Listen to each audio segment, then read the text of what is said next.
This is Software Engineering Radio, the podcast for professional developers on the web at se-radio.net. SE Radio is brought to you by the IEEE Computer Society and by IEEE Software Magazine. Online at computer.org/software. Hello everyone, welcome to this episode of Software Engineering Radio. Our guest today is Pete Warden. Pete is CEO of Useful Sensors.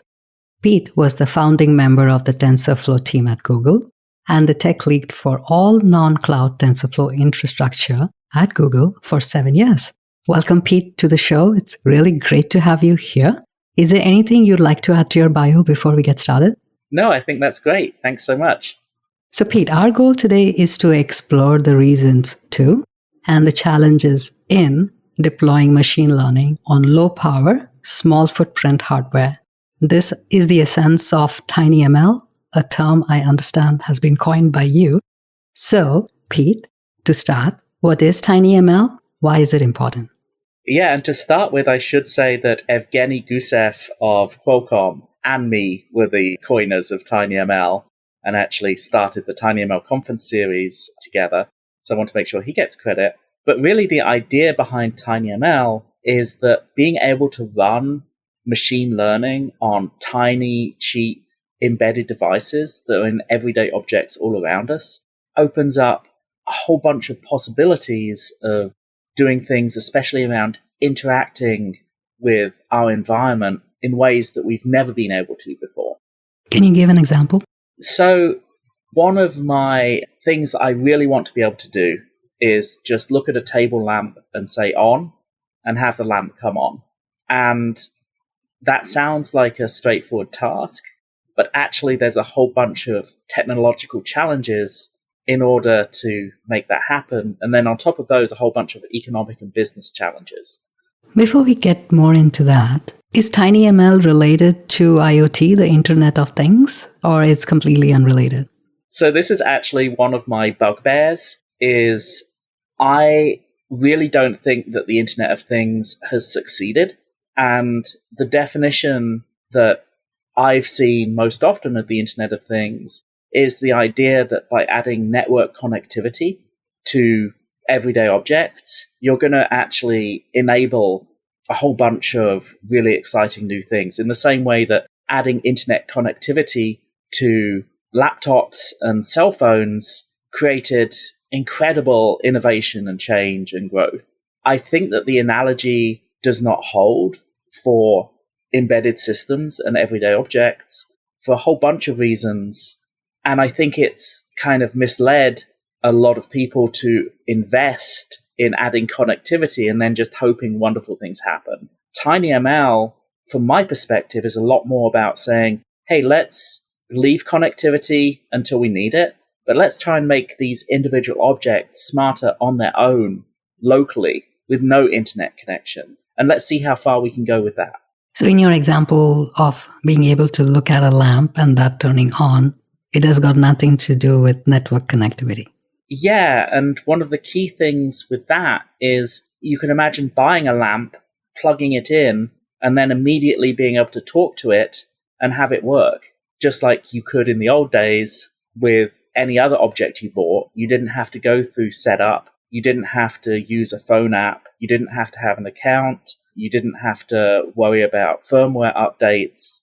It's kind of the idea of going back to objects that just work out of the box is, I think, a big part of the promise. But there is machine learning involved. How is this TinyML different from traditional machine learning?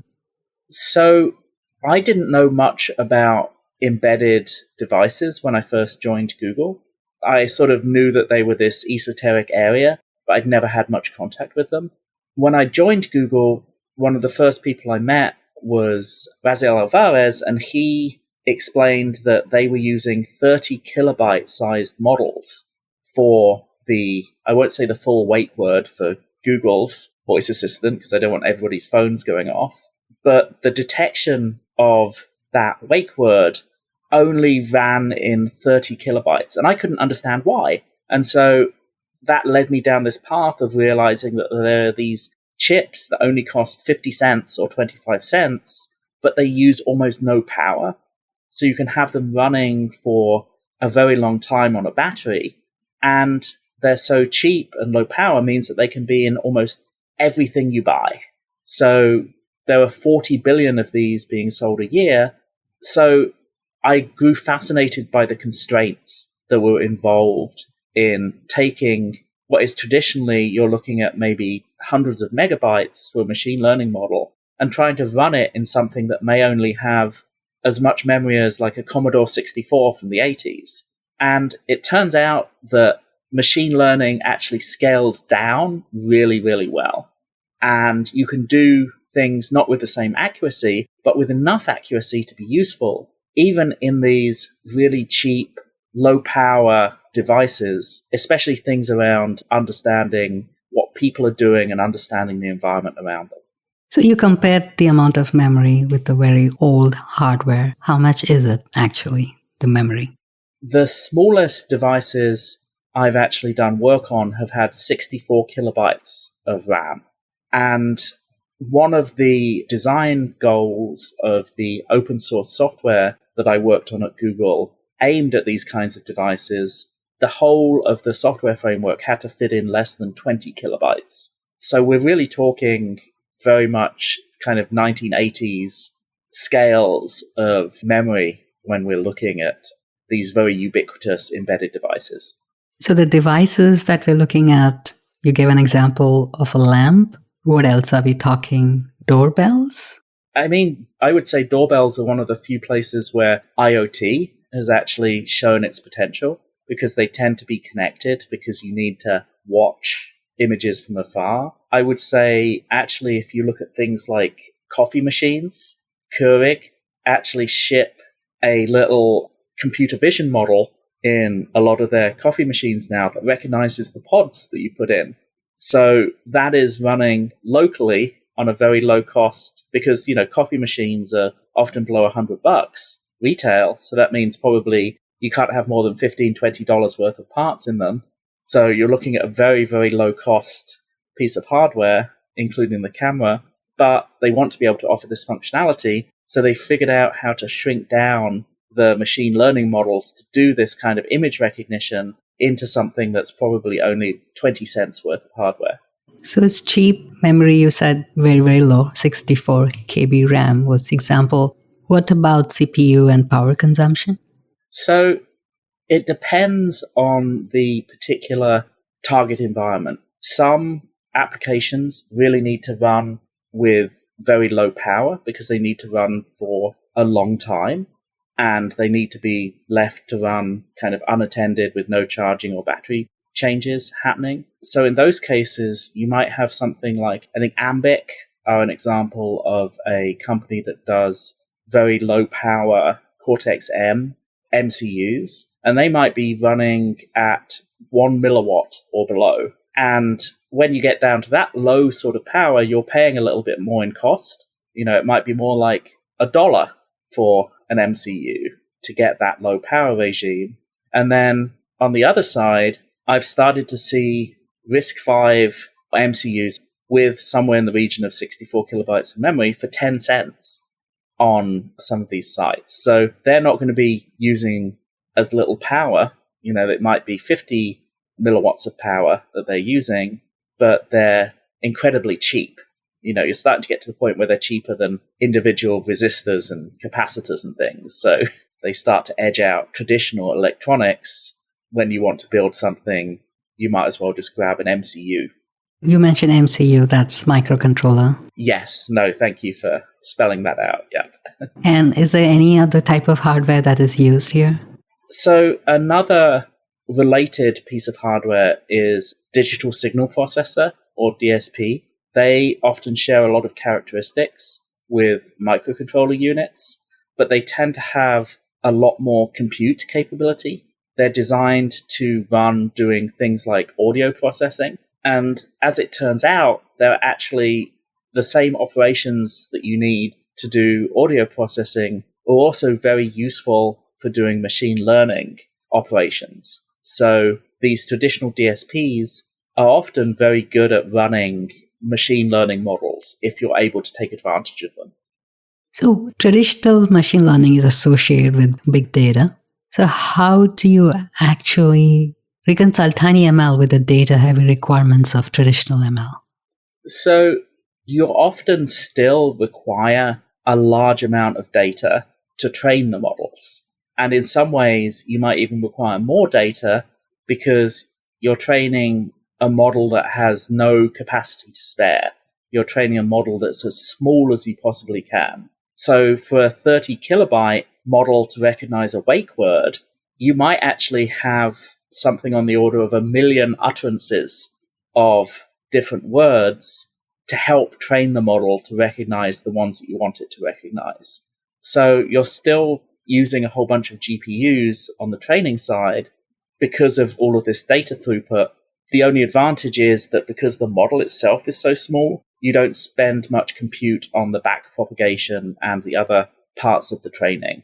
So it's an interesting world, and it's actually good in a way because the lowered GPU requirements mean that it's a lot more open to innovators and academics and other people who want to get involved but don't have $1 million to drop on a GPU cluster like, some of the folks like OpenAI.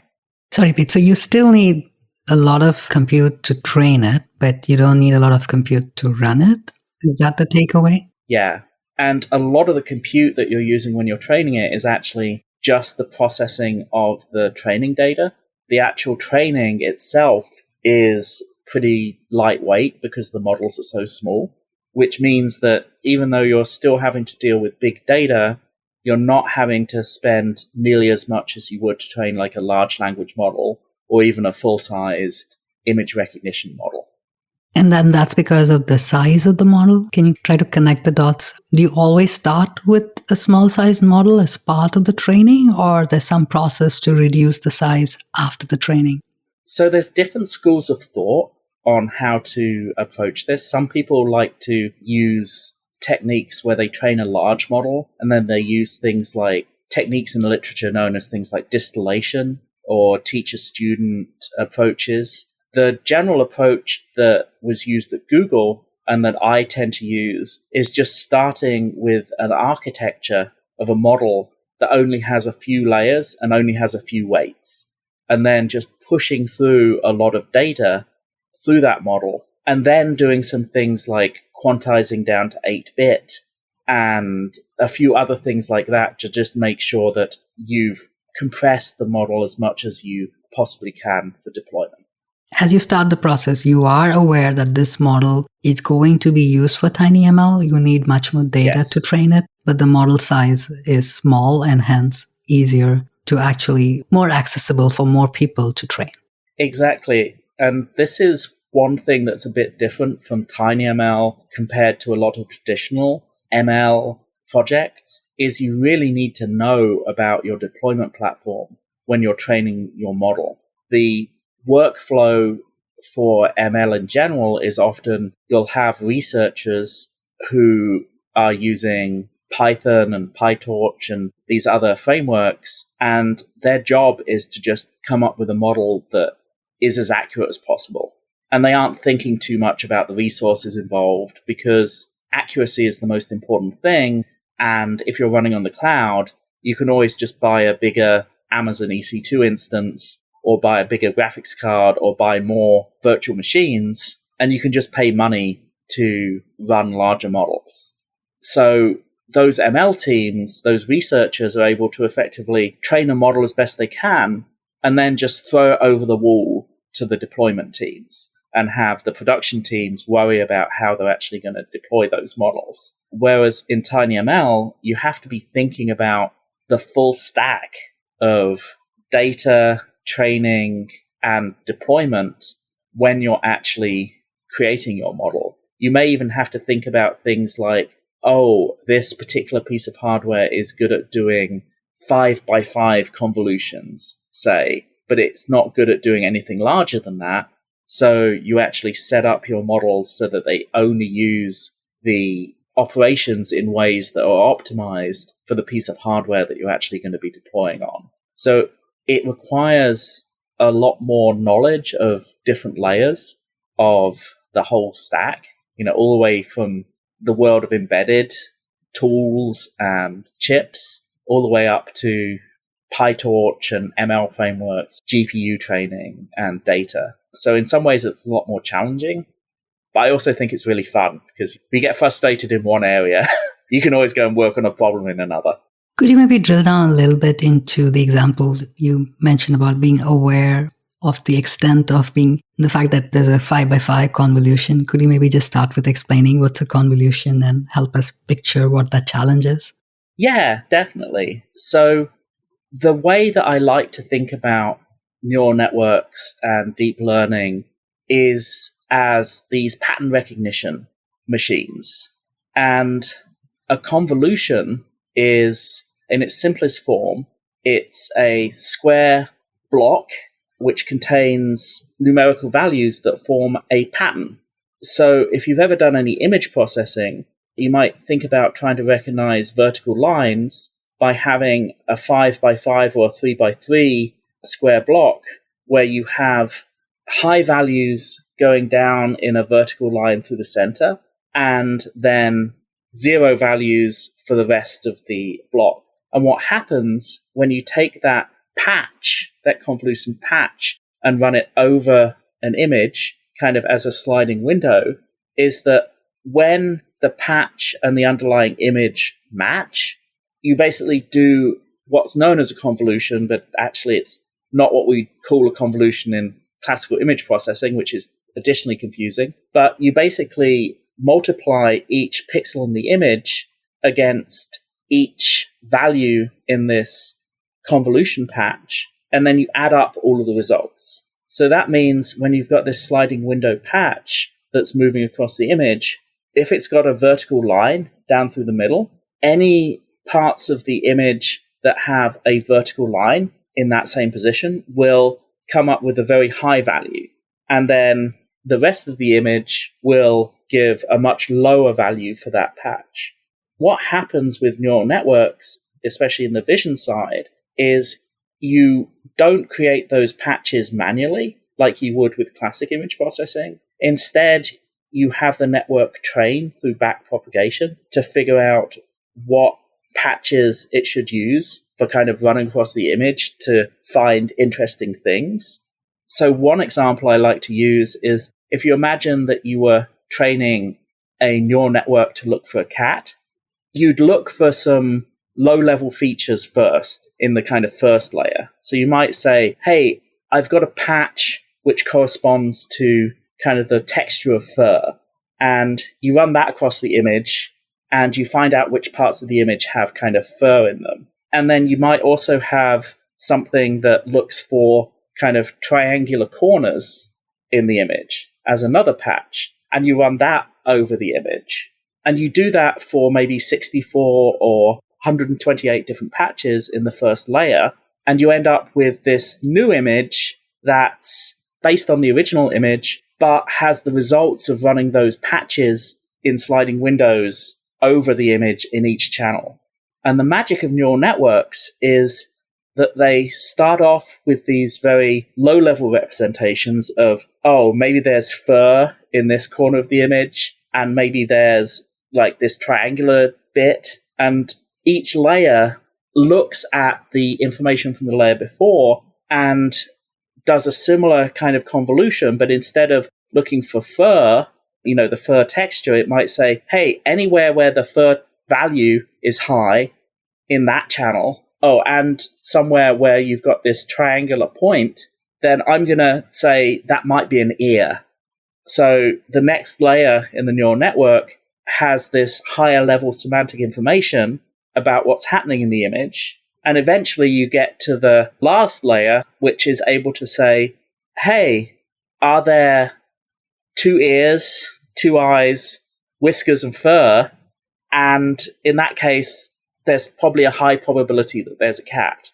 Now, the channels and the layers don't actually work out to be quite that neat. You can't say, oh, here's the fur layer or here's the ear layer.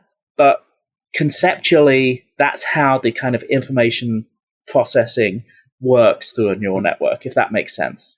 And here, because you have to be conscious that the number of layers is small, so you have to modify the process. Exactly. And you have to think about what's most important, because in the example I used of listening out for audio keywords to wake up a voice assistant, because it's only 30 kilobytes, it's not going to do as accurate a job as something that's running even on the main CPU on the phone or in the cloud.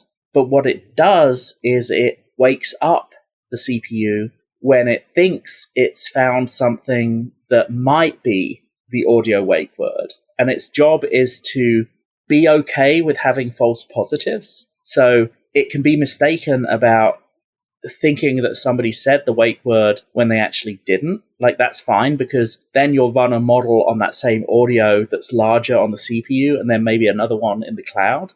And if it's not the right phrase, those larger, more accurate models will flag that and the assistant won't be activated. But you have to be very, very sure that you don't miss somebody saying the wake word when they actually said it, because in that case, that 30 kilobyte model will just give the thumbs down and none of the larger models will get a chance to run. So you have to think carefully about how this model works within a larger system, which is also part of the fun. You covered some of the challenges and to some extent the benefit that it's the device that is responsible for catching all the wake words in that example, and hence definitely reduced latency because it doesn't have to go connect to the cloud for everything. And, low power consumption also you covered. Is there any other benefit for on-device processing? So privacy, one of the things that I'm pretty passionate about is you don't have to connect your keyboard to the internet and send all your keystrokes up to the cloud to use it. But at the moment, that's the way that voice interfaces work. So it's creepy because there's a lot of very private personal information that's happening, and people are understandably freaked out about the implications of this.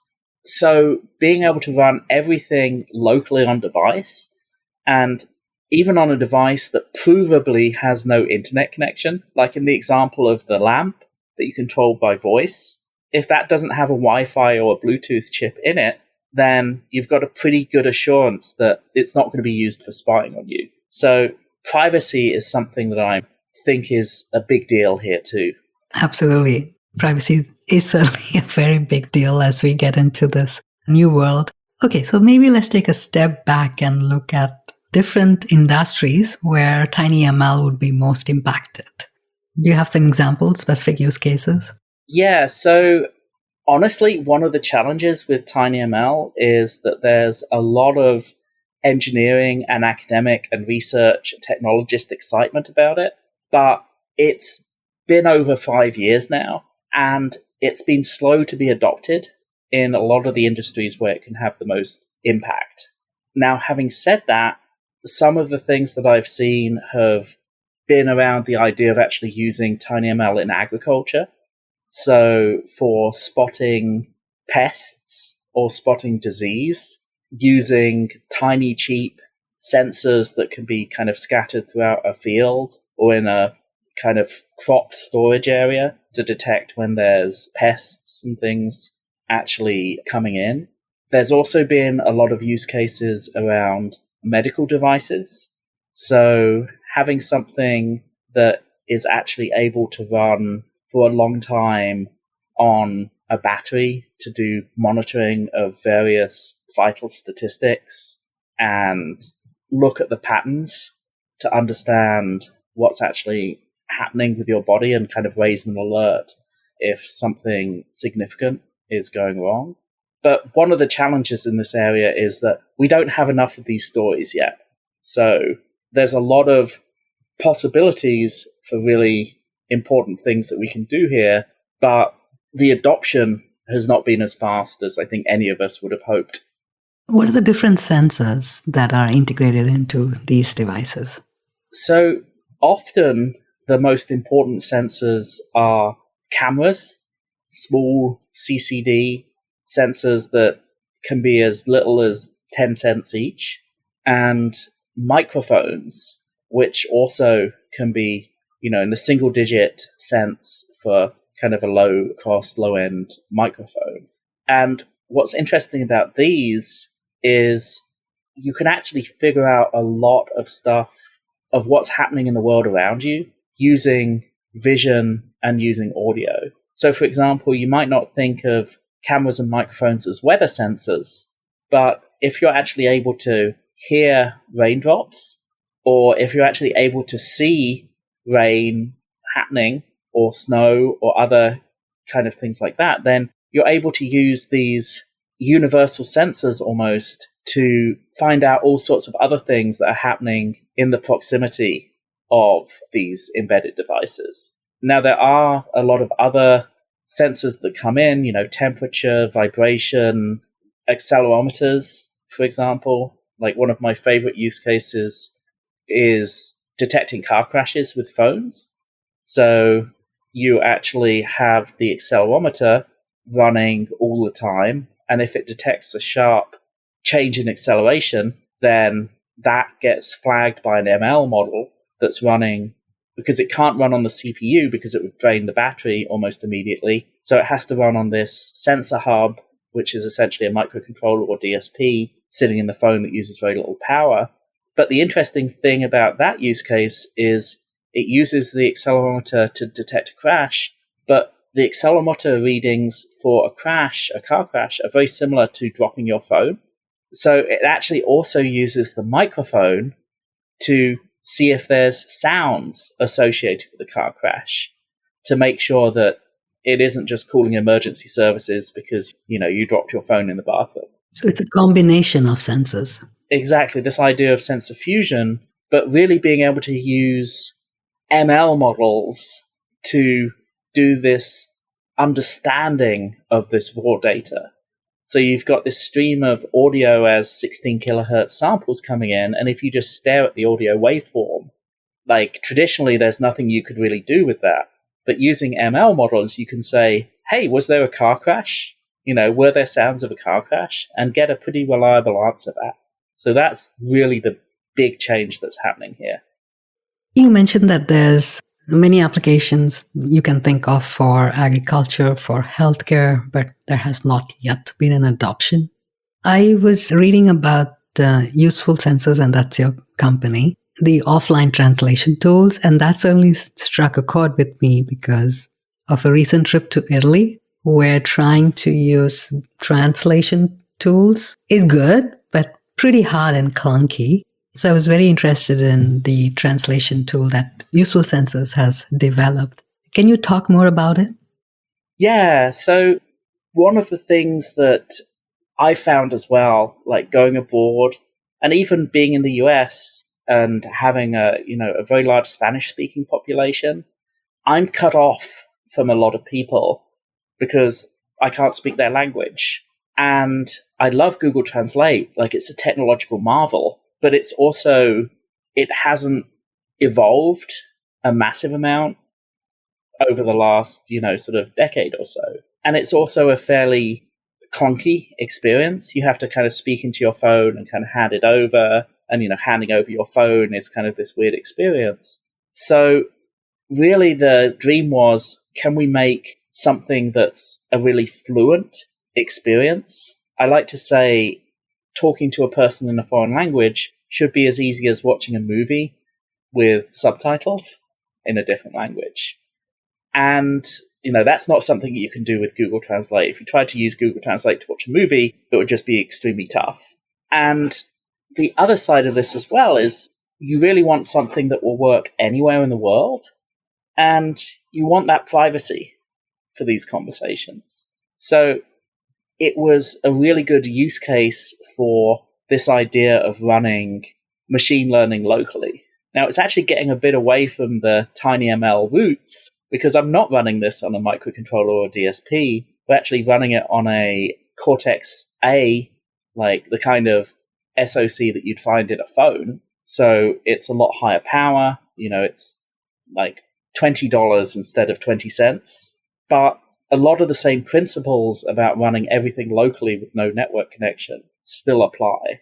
And, I think I'm not happy that we've reached our goals yet, but it's been really great to be able to put these devices in front of people and have something that's on the table, but still allowing people to have a conversation like we're having without having to pause and feel like you're really in this kind of awkward flow. Being able to talk fluently between two people who don't share a language, I just think that's really cool. You said not as low power hardware as you would like and not as cheap as you would like, but it's still a model that's running on device. Exactly, with no network connection. And what was the size of the model? So that's actually a lot of the work we've put in is in the speech to text side of things. So actually taking in the audio, the raw audio, and actually figuring out what people are saying as text strings. And we've open sourced the models that we've developed as Moonshine. And those models, the smallest one is about 26 million parameters, and the larger one is 59 million parameters. So we quantize everything down to 8 bits. So that's like 26 megabytes for the smaller model that does this, and then 59 megabytes for the larger model, which is a little bit more accurate. Now, playing the devil's advocate about the comment about privacy, that the processing is on device, but these devices are also more ubiquitous. And how do you balance that with the fact that they're not sending the data to the cloud? But of course they could, right? Yeah, and this is part of my struggle, is that I'm essentially advocating for putting cameras and microphones in everything. And that's a super creepy world, if you think about it, which has led me to think very hard about, okay, how can we actually safeguard ourselves in this world? How can we avoid creating this world where we're setting things up so everything can spy on us? And one of the things I really want to see is essentially a nutrition info label for all devices to say what data they're actually gathering. And in the example of the lamp, you could have a little label that's saying, hey, we're listening to audio, but we're never recording it, that we don't have the capability to send it up to the cloud. And if then somebody discovered that, oh, actually there was a Wi-Fi chip and it was being used to transmit data, then it's kind of like, if you were selling toothpaste that had an ingredients list that, just had a list of nice things, but you're actually putting, sawdust in it and you just hadn't listed it on the ingredients, then the companies that were actually doing that malicious behavior could be called out and prosecuted and everything else. So I think it's this combination of trying to have labels that tell people what's going to happen to their data and having systems that make it the easiest way is to have your data never be transmitted and never be stored and just go away immediately. Like, make that the most easy engineering and product solution so that people aren't tempted to cut corners and build these insecure systems. Now let's get into a little bit about what does it take for someone to develop these applications, starting with what are the most popular frameworks and how do they help? Yeah, that's a good question. There are a whole bunch of really interesting solutions from chip manufacturers themselves. So if you look at NXP, ST Micro, ARM, all of the major microcontroller and DSP manufacturers have proprietary tools that let you take models from popular frameworks like PyTorch and convert them down into their own frameworks, proprietary formats. The problem with those is that there are so many different models that you can potentially create in training frameworks, and the conversion tools are only able to handle quite a small subset of those. So it can be hard to actually get all the way through that process.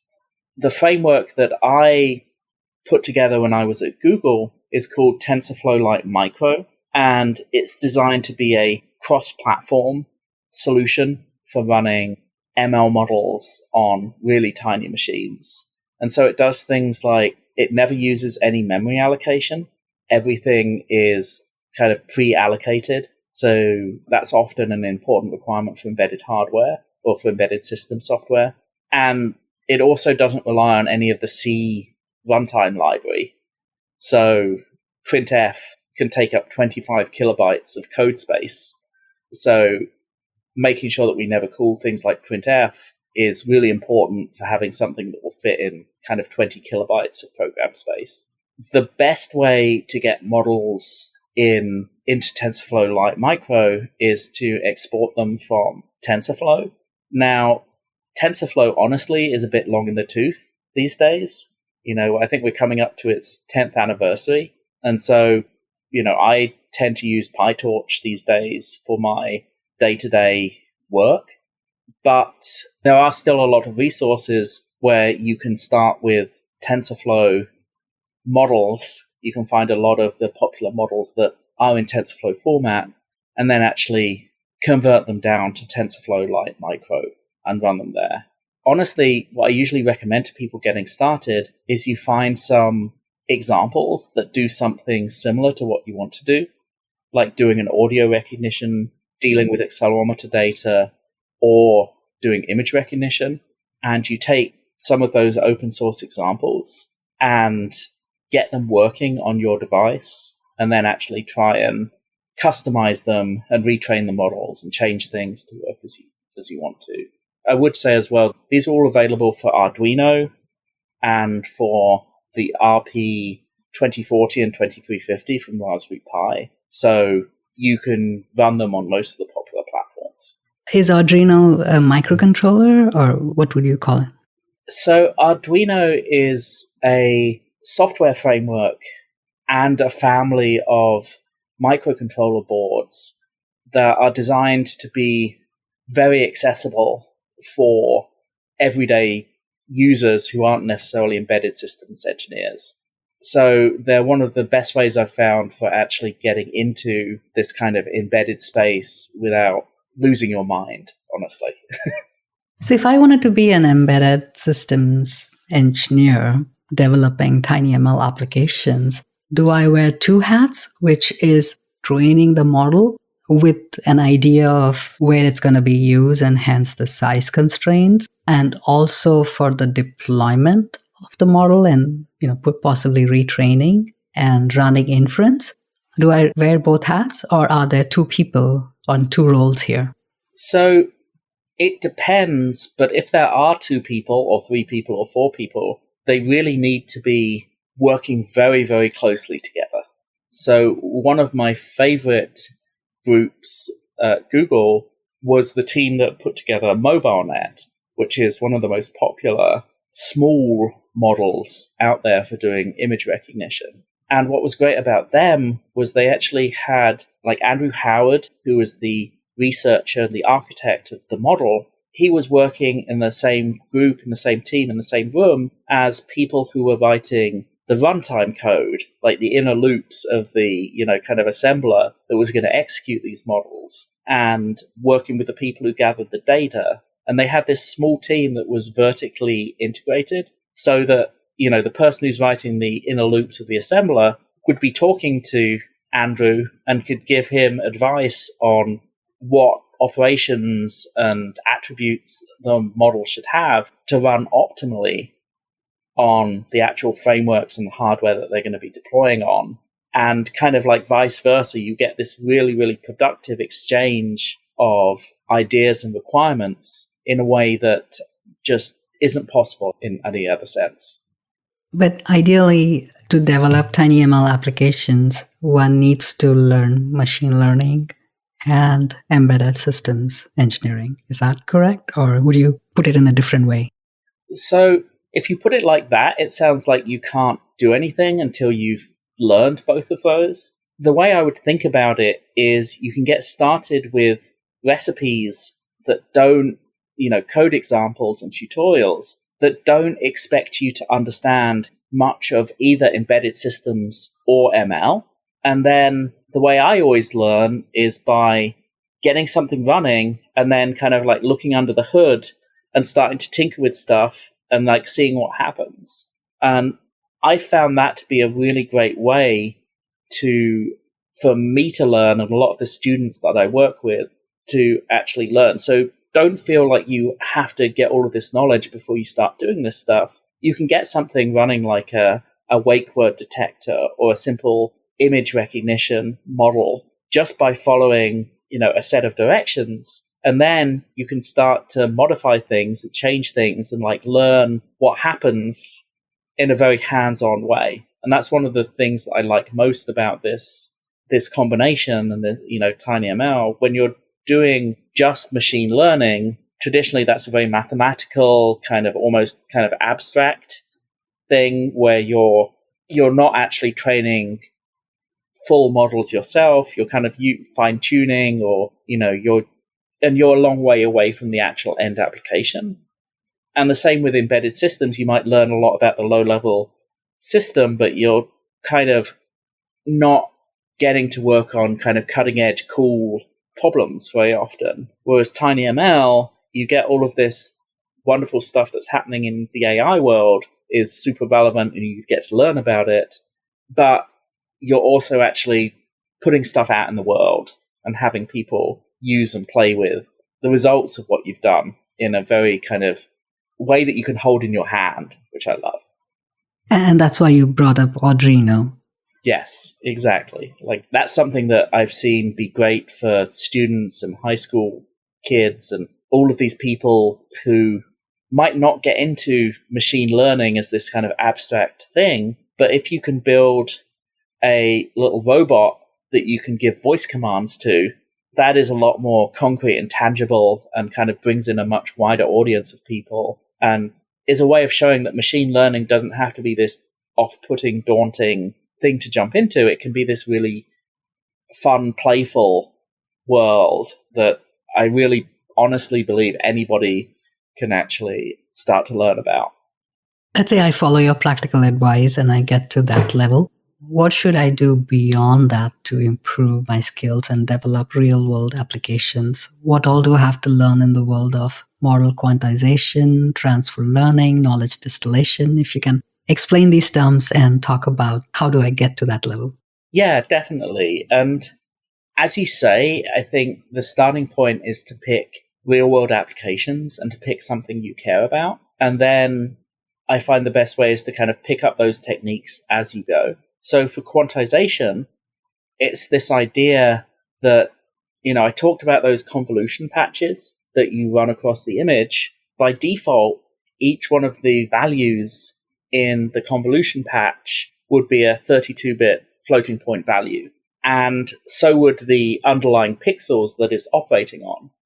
Now, it turns out, because if you imagine that, that vertical line example that I gave, you probably don't need 32 bits of precision to be able to represent that pattern in a way that's effective. And it turns out that if you encode the values in things like the convolution patch, what we call the weights, as 8 bits, and you just use a linear encoding, so you say, hey, I'm going to store what the minimum floating point value of this whole patch was and the maximum floating point value of this whole patch. And then for each value within the patch, I'm going to find the 0 to 255 coded value that's closest to the floating point value if you linearly scale between that min and max. Then you really don't lose any accuracy in the models, or you lose a very, very tiny amount. And so that helps the models get smaller if you're worried about memory size. But the really fun thing is if you then take the activation layers or the underlying image that convolution is working on, and you convert those 32-bit floating point values into 8-bit values, then instead of doing 32-bit float by 32-bit float multiply adds, which is effectively what you're doing when you're putting the convolution patch over each section of the image, you could actually do 8-bit by 8-bit integer math, which is exactly what a lot of digital signal processors have traditionally been designed for, because that's an operation you need to do a lot in signal processing, and is a lot less expensive to implement in silicon in terms of power and latency than full floating point implementations of like 32-bit floating point. So quantization helps you both shrink the amount of memory and file size that you need for these models, but also makes the math a lot easier to implement on these microcontrollers that may well not even have floating point hardware.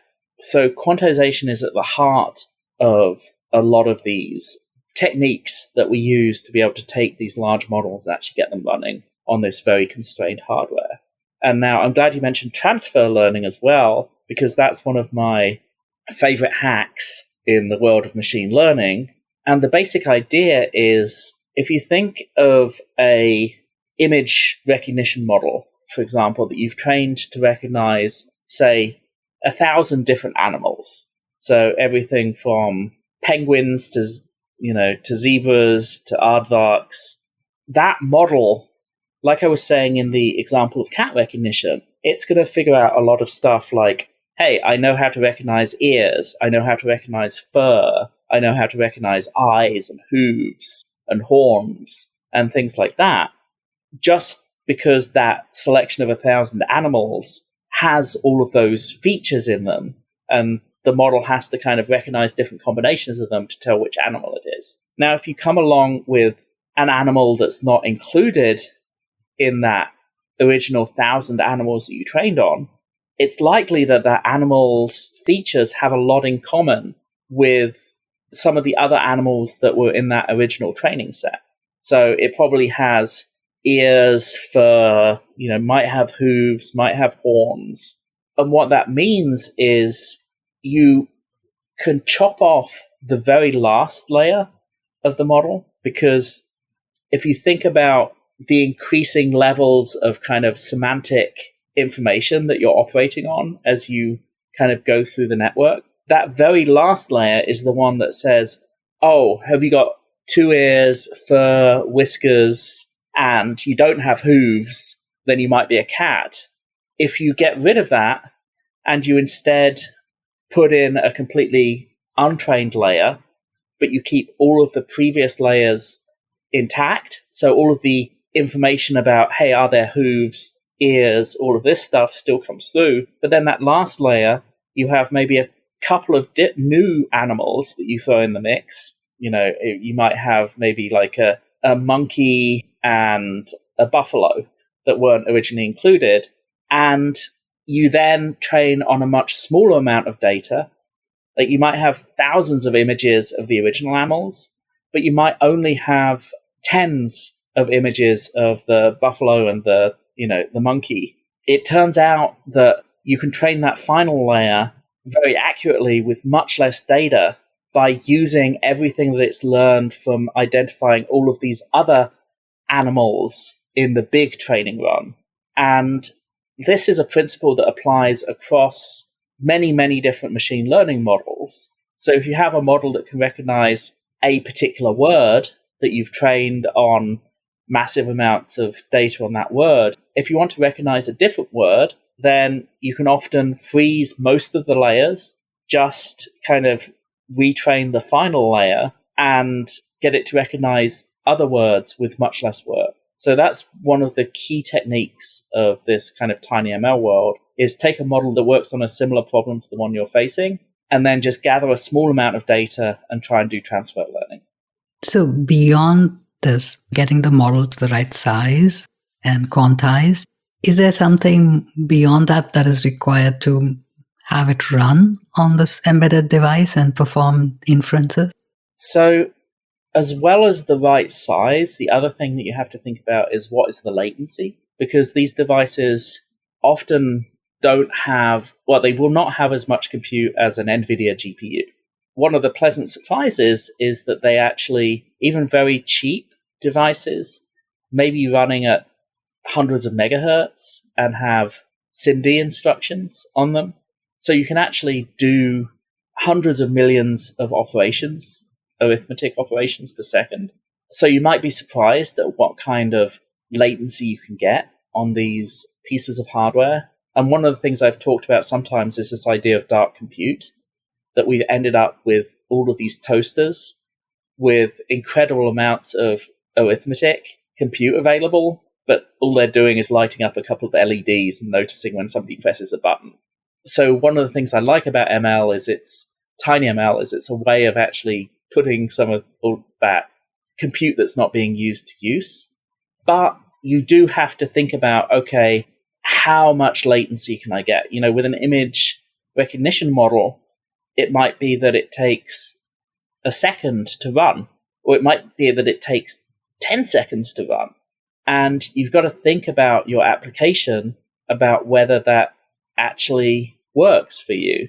If you want lights to come on when you talk to your lamp, you don't want the lights to come on 10 seconds after you set it, because then you might as well just walk over and hit the switch.